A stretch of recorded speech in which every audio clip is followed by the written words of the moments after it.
Today I wanted to talk a little bit about the cycle of dominance or circle of dominance, starting with how Bach uses it and seeing some different jazz applications that we can get out of that. Coleman Hawkins said that Bach was all you needed to listen to learn how to connect chords, and I would agree in many ways, and one of the most obvious ways is how he connects circle of fifths progressions. So in the new book, I have a whole chapter on circle of fifths progressions, starting with the diatonic ones, meaning things like autumn leaves and all the things you are, those kinds of chord progressions that go through the key with the different minor and major chord qualities depending. But he also would do cycle of dominant chord progressions, meaning every chord is a dominant chord. So here's one simple example.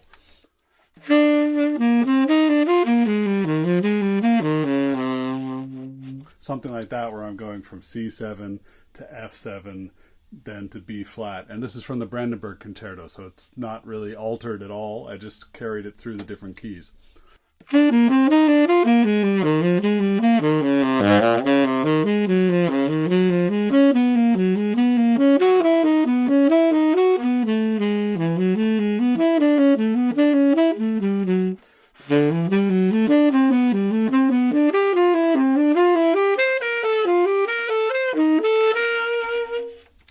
So what makes that cool is it's voice leading. It's connecting the B flat of the C7 to the A of the F. So that's the seventh of the C dominant chord connecting to the third of the F chord. And it's always doing that. It's always connecting that seventh to the third. So it's a very cool and natural progression. He also does it here in the A minor flute partita. This is pretty straightforward. It's just third and seventh. I'm sorry, third root and then third and seventh carrying on.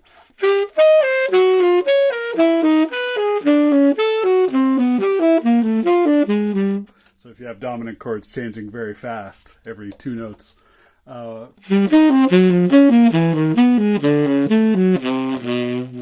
so that's pretty much taken straight out of the flute partita.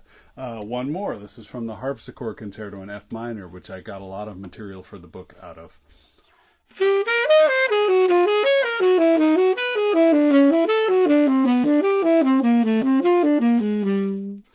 Once again, carrying that seventh nicely into the third of the next chord. So circle of fifths were huge in the Baroque era. Bach wasn't the only one to use them. You can hear them in Pachelbel, in Vivaldi, all over the place, in Handel. Especially Handel used this more probably than Bach did. So I've been kind of going through and finding different examples, and I wrote a few etudes, one on autumn leaves and one on all the things you are, and then a whole series of patterns that you'll be able to practice in all 12 keys.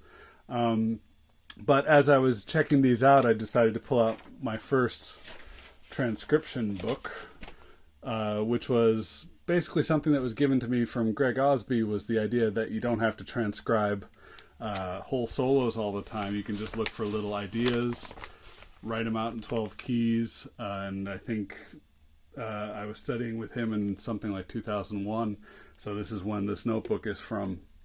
And I flipped open to this page where I had transcribed a bunch of Don Byas and the things he plays on I Got Rhythm, where he does this superimposed circle of fifths. I'm sure you can find a million videos explaining how to do this, but basically you start on the flat sixth of the key that you're in. So if I'm in C, B flat key rhythm changes, I would start on an A flat 7, and that lines me up so that I end up at C at the end. I end up resolving from G7 to C. So here's one nice and slow. This is one of the Don Byas patterns. And it's not too different from the Bach things. He's really just connecting the seventh to the third, because that's what we do in jazz. And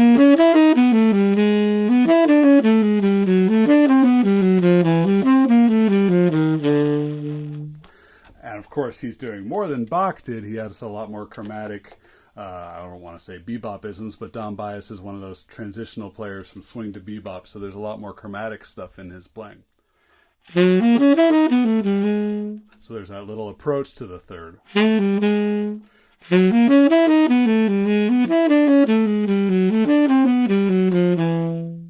I like that chromatic passing motion, the Herb Alpert.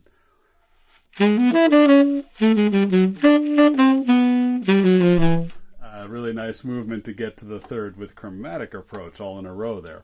And I end up on the third of the C.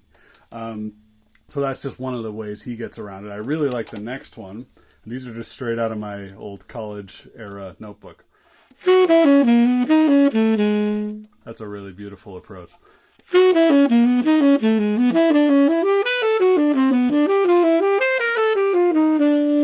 So in 4 bars, I'm going through all those circle of dominance and landing on C again.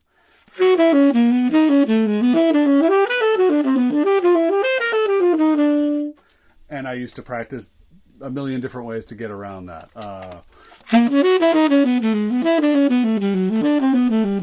You know, as simple or as complicated as you want. I wrote down one here that I guess I came up with at the time.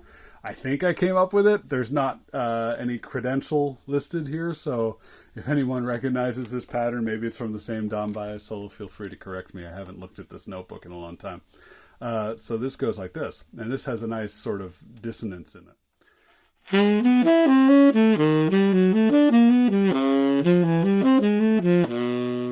So I'm getting the flat fifth of the chord in there, which is giving me this tritone sound.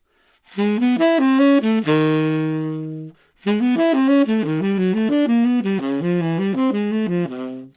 you can carry that through the cycle of dominance, which will be 12 different keys before you're back around. So what I did in the book, after I explained some of Bach's patterns, I wrote my own full page exercise that actually combines, I guess in my subconscious I still had these Don Byas lines, so it has some of those ideas combined with some of Bach's ideas, and some other things, and it's a really great wealth of material that I've heard from a couple students already that they've been working with it bit by bit and applying it to their playing, because we have circles of dominance all over the place, not just rhythm changes superimposed, but also in the composition rhythm changes when you get to the bridge, and so many other standard tunes, and adapting it to different chord qualities, whether it be minor or major, is not hard once you got this basic idea of trying to connect the important chord notes, and Bach was so great at that. So I'll leave you with this one-page exploration in fifths, as I call it, that I will make the PDF available for this. I've already shared it on Facebook, but I will post it to my blog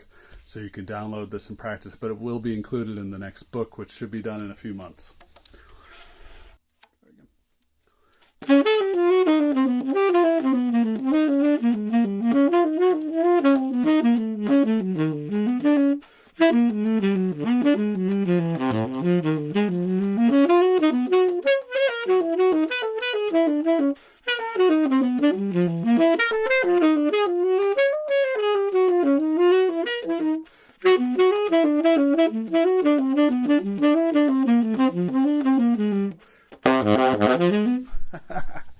Anyway, there's so much more in there that I need to practice. I've been on vacation for a little bit, so I hope that you will check it out and record yourself playing it. I'd love to hear you trying to get through some of these difficult shapes. Thanks for watching. Bye.